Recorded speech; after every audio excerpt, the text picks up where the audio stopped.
오늘 아침에 참회와 소망이라는 제목으로 말씀 나누도록 하겠습니다. 여러분, 이 세상에서 제일 무거운 건 뭘까요? 세상에서 제일 무거운 게 뭘까요? 제 생각에는 이 삶의 무게가 가장 무거운 것 같습니다. 학교에 들어가기 전에 어린아이들로부터 또 이제 힘이 없어서 아무것도 할 수 없을 것 같은 노년에 이르기까지 누구나 자신이 지어야 할 삶의 무게가 있습니다. 이 삶의 무게는 진로나 직장, 또 먹고 사는 문제, 인간관계 등 다양한 모습으로 나타나죠. 그런데 각 사람에게 나타나는 이 삶의 무게보다도 더 무거운 무게가 있다고 생각합니다. 바로 죄의 문제이죠. 죄의 무게입니다. 이 죄의 무게는 이 건강한 영혼을 파괴합니다. 죄가 무서운데요. 이 죄는 사람이 하나님과 대항해서 싸우는 것이기 때문에 절대 싸워서 이길 수가 없습니다. 무거운 짐을 짓기 때문에 할 수가 없죠. 오늘 우리가 읽은 이 시편 6편, 이것은 다윗이 자신이 행한 죄에 대한 참회의 시입니다. 1절에 이렇게 말하죠. 여호와여, 주의 분노로 나를 책망하지 마시며 주의 진노로 나를 징계하지 마소서. 우리는 정확히 다윗이 무슨 죄를 지어서 1절에 주의 분노로, 주의 진노로 라고 표현할 정도로 하나님께서 화가 나는지 잘 모릅니다. 성경학자들은 아마도 다윗의 이 밧세바 사건일 것이라고 생각을 하고 있습니다. 하나님께서 나단 선지자를 통해서 다윗의 죄를 이제 분명히 말씀하시죠. 그리고 다윗은 그의 죄를 지적받은 후에 이러한 회개의 시를 적은 것 같습니다. 빨리 용서하고 잘못했다고 하는 게 이제 최고로 좋은 방법인데요. 우리도 운전하다가 사고 내고 그럴 경우에 혹여나 또 무슨 잘못을 했을 때 무조건 빨리 잘못했다 하는 게 최고의 방법이죠. 내가 잘못한 것이 있는데도 뻔뻔하게 우기고 숨기려고 하다가는 더 좋지 않은 결과가 있습니다. 그렇기 때문에 우리의 삶 속에서도 매일같이 삶 속에서도 수없이 생각과 말 그리고 삶으로 하나님을 우리는 기쁘시게 하지 못하는 걸 해요. 그것을 성경은 죄라고 부르는데요. 하지만 이러한 일들은 다른 사람이나 또 성경이 혹은 우리의 양심이 이것들을 알려줄 때면 빨리 용서를 구하는 것이 지혜로운 일이죠. 사람들이 잘못한 것이 있어서 재판을 가러갈 때 보면 재판 결과가 중요한데 재판을 가는 그 기간이 또 기다리는 기간이 너무 사람을 지치게 한다고 그래요. 이 재판 과정에서 기다림 속에서 많은 사람들이 몸도 상하고 마음도 상하고 지친다고 그러죠. 제대로 일도 못하고요. 다윗도 하나님의 징계가 언제 끝날지 모르는 상황에서 그의 건강과 영혼도 상했습니다. 2절과 3절에 이렇게 말하죠. 여호와여, 내가 수척하였사오니 내게 은혜를 베푸소서. 여호와여, 나의 뼈가 떨리오니 나를 고치소서. 나의 영혼도 매우 떨리나이다. 여호와여, 언제까지나이까. 2절에 보면 다윗은 하나님께 받은 이 징계의 결과로 걱정 속에 잠도 못 자고 밥맛도 없어서 건강에 이상이 왔습니다. 이 건강 이상은 보니까 뼈까지도 떨리게 다 녹아나오게 되죠. 다윗이 누구예요? 다윗은 왕입니다. 이스라엘에서 가장 좋은 의사들과 요리사들이 왕의 건강을 위해서 최선을 다했는데 죄의 문제로 생긴 이 건강 이상은 아무도 고칠 수가 없었지요. 지금 다윗이 당하는 죄의 결과에 의한 질병은 하나님만이 해결하실 수 있기 때문에 다윗이 하나님께 자기를 불쌍히 여겨달라고 기도하고 있습니다. 또 3절에 보니까 다윗의 영혼까지도 나의 영혼도 매우 영혼까지도 이제 약해졌죠. 식물이 햇빛을 봐야 살 수 있는데 사람의 영혼은 하나님의 은혜의 빛을 보아야 비침을 당해야 살 수 있습니다. 죄는 마치 두꺼운 커튼과 같죠. 이 죄의 커튼이 천이 너무너무 두꺼우니까 하나님의 은혜의 빛이 우리에게 올 수가 없습니다. 죄가 하나님과 나 사이를 가로막는 거죠. 또 죄는 아주 징그럽게 생겨서 하나님이 그 모습을 보시기에 역겨워서 하나님의 등을, 하나님의 얼굴을 우리에게 죄로 범벅이 된 우리의 모습을 등을 돌리시죠. 지금 다윗이 그의 죄의 결과로 이렇게 하나님의 은혜의 얼굴을 못 보고 은혜에 받을 수 없게 되자 그의 영혼이 점점 황폐해 갔습니다. 이처럼 우리가 순간 즐기는 죄는 우리가 생각하는 것보다 더 큰 아주 심각한 결과가 건강, 육신과 영육 간의 건강을 해치죠. 죄는 우리의 몸과 영혼을 피폐하게 만듭니다. 토네이도가 확 지나가면 지나간 자리가 초토화되죠. 모든 것을 잃은 사람들이 망연자실하고 울 수밖에 없습니다. 이 피해자들은 다시 일어날 힘도 없어요. 어떻게 해야 될지도 모릅니다. 외부에서 사람들이 와서 자원봉사자들이 나라에서 국가에서 사람들 보내줘서 도와줘야 한심이 일어날 수 있죠.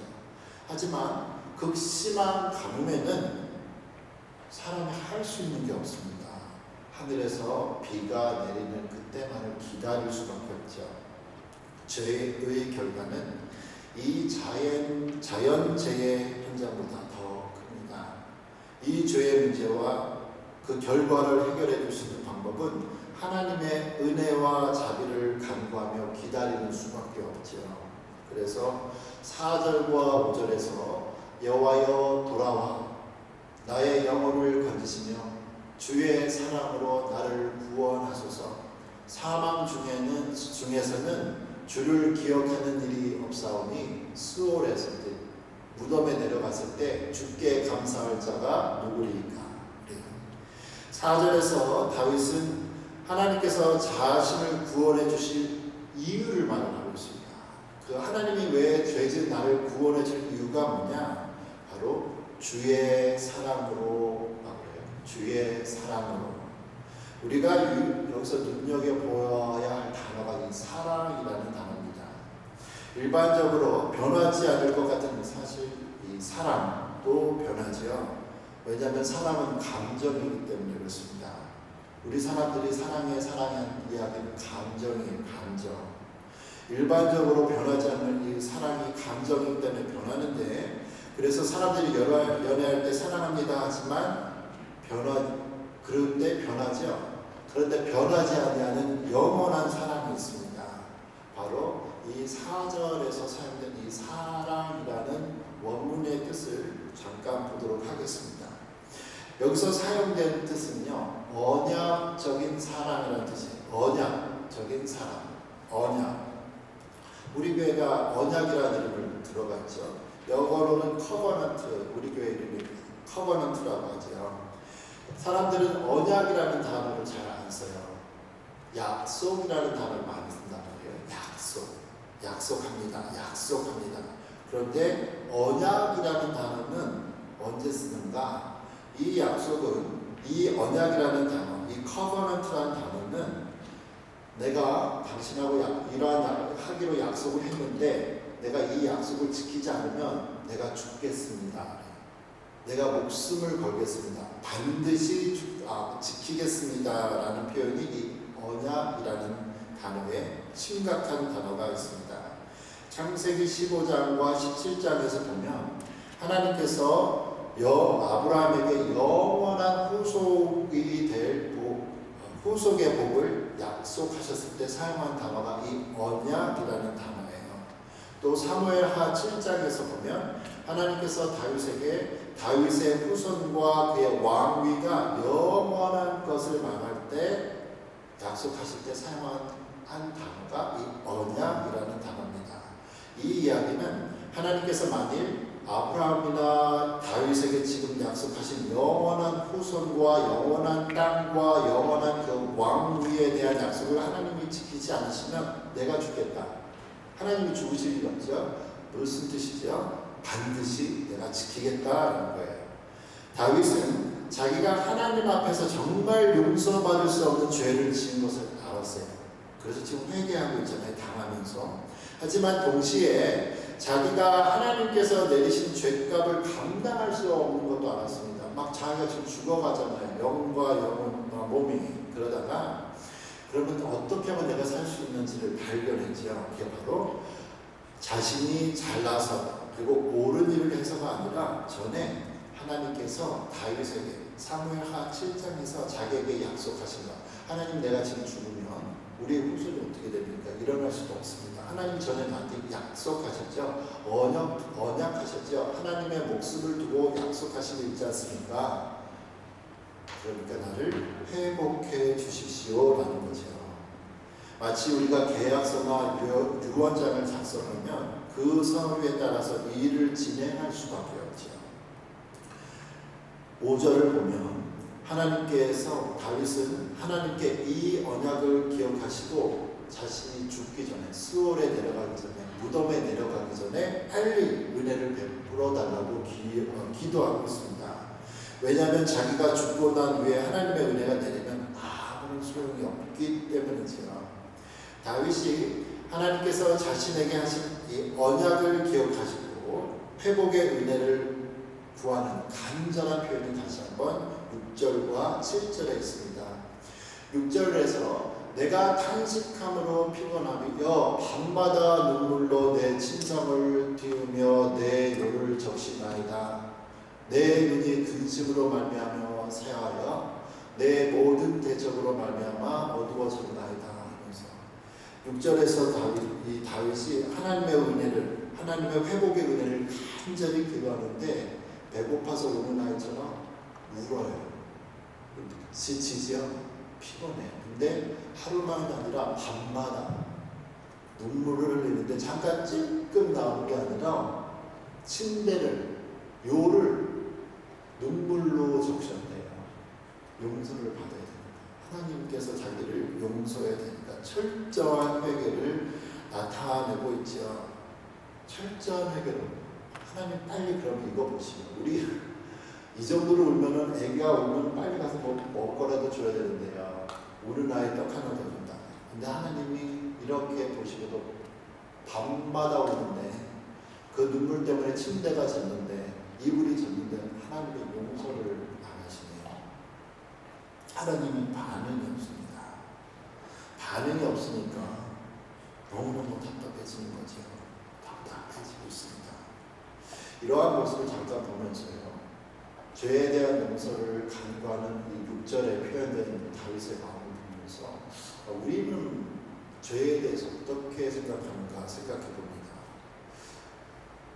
우리가 하나님을 기쁘시게 하지 못한 삶을 살았을 때 정말 이렇게 간절히 눈물로 회개의 기도를 정말 드린 적이 있나? 이렇게까지 회개의 눈물을 흘리지 않는 이유는 뭘까? 어쩌면 죄의 심각성을 우리가 모르기 때문에 그냥 지나가는 것 아닐까? 라는 생각을 해봅니다. 한 30대 초반에 한 젊은 남자가요. 남자 룸메이트랑 같이 살고 있었는데 어느 날 집에서 쓰러졌습니다. 그래서 룸메이트가 이제 불러가지고 911 쳐가지고 이제 가죠.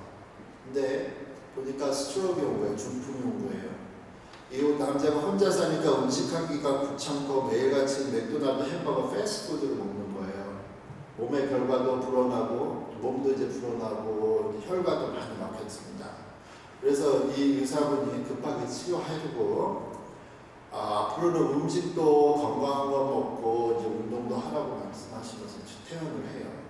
그날 이건 실화입니다. 이거 실화예요. 그날 이 30대 초반의 남자가 퇴원하고서 제일 먼저 먹었던 음식이 뭘까요? 병원 음식만. 병원에 나가서 맥도날드에 가서 빅맥 먹었잖아요.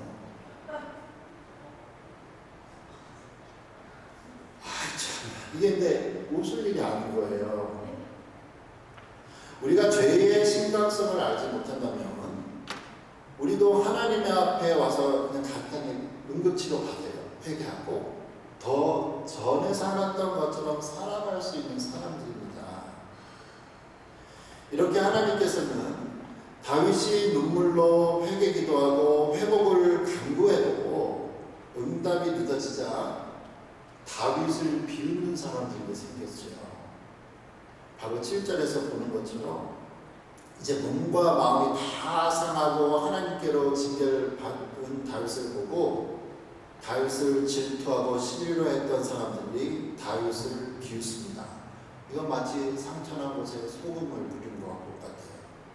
7절에서 다윗이 마음이 상하고 얼마나 울었는지 우리가 눈이 진물이 나서 잘 보일 수도 없게 됐다고 해요.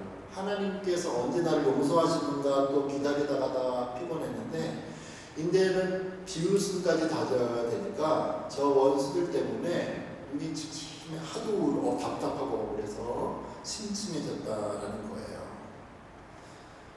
우리도 하나님께 징계를 받아 어려운 시간을 보낼 때 우리를 또 비웃고 우리에 대해서 상처를 주는 사람들이 있죠. 그게 또 마음 아파요.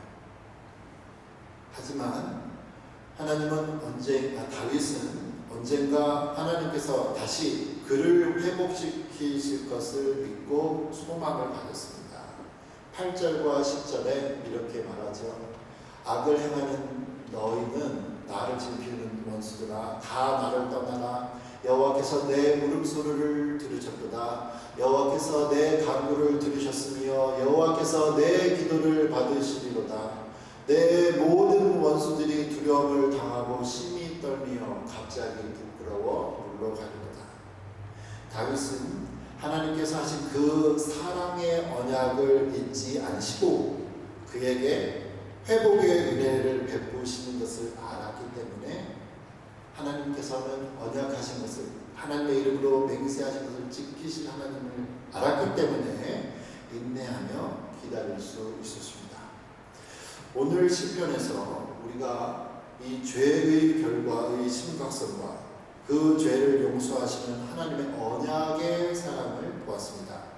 하나님께서는 사람의 힘으로는 이 죄의 무게를 해결할 수 없는 것을 아시고 아들 예수님을 이 땅에 보내셔서 죄의 문제를, 죄의 무게를 대신 지게 해주셨죠. 이제 우리의 죄의 문제가 예수님 안에서 해결이 됐습니다. 그렇다면 우리가 전에처럼 아무렇게나 살아도 된다는 뜻이 아니죠. 고린도전서 10장 23, 24절에서 이렇게 말합니다. 바울이 하는 말이 모든 것이 가하나 모든 것이 유익한 것은 아니요 모든 것이 가하나 모든 것이 덕을 세우는 것이 아니니 누구든지 자기의 유익을 구하지 말고 남의 유익을 구하라. 우리는 그리스도 안에서 뭐든지 무엇을 할 수 있는 자유함이 있습니다. 그러나 우리가 하고 싶은 대로 다 하는 것이 좋은 일이냐고 묻는 거예요. 다른 사람을 위해서 살아야겠다고 말을 하죠. 예수님께서 우리의 죄를 위해서 죽으셨지만 성경은 우리에게 죄를 심각하게 다루라고도 말씀합니다. 신약성경 히브리서 12장 4절에 이렇게 하죠. 너희가 죄와 싸우되 아직 피 흘리기까지는 대항하지 않았다. 죄는 심각하다는 것을 예수님 때문에 우리가 용서를 받았지만 아직도 이 남아있는 죄와의 전쟁은 심각해서 우리가 그냥 하다 말다가 아니라 피 흘리기까지 아주 심각하게 이 죄에 대해서 우리가 싸워야 된다고 얘기를 합니다. 우리가 이렇게 심각한 죄의 결과를 생각하고 긴장하면서 살아가도 죄에 대한 연약한 우리는 또 죄를 지어요.